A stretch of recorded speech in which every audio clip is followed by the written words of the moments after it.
नमस्कार, किचन स्टोरीमध्ये तुम्हा सर्वांचं स्वागत आहे. आता 10 दिवस गणपती बाप्पा म्हटल्यावर 10 दिवस वेगवेगळे मोदक आलेच ना.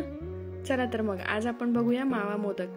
आता मावा मोदक म्हटलं की समोर येतो तो म्हणजे खवा.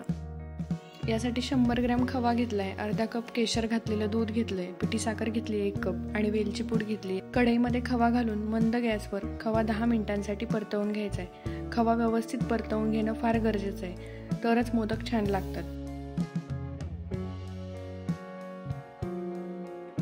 10 मिनिटांनंतर केशर घातलेलं दूध हळूहळू करून घालायचंय आणि छान मिक्स करून घ्यायचंय.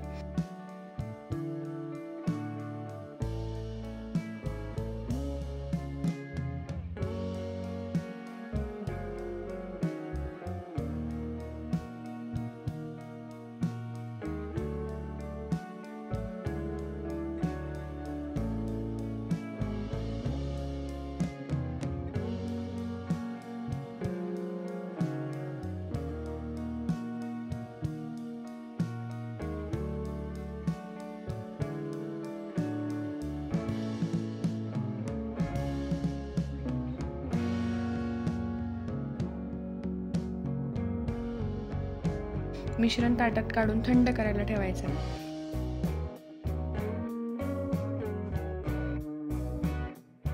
थंड झाल्यानंतर त्यामध्ये पिठी साखर घालायची. पिठी साखर अगोदर पण घालू शकतात, पण पिठी साखर अगोदर घातली तर ते मिश्रण सगळं पातळ होतं. त्यामुळे थंड झाल्यानंतरच त्यामध्ये पिठी साखर घालायची आहे.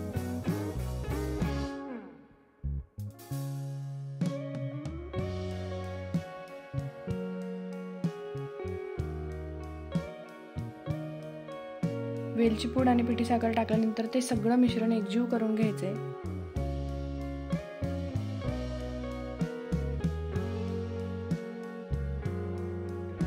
आणि आपल्या मोदकांच्या साच्यांना थोडंसं तूप लावून लगेचच ते मिश्रण त्यामध्ये दाबून भरून घ्यायचंय आणि अलगद हाताने तो मोदक काढून घ्यायचा आहे.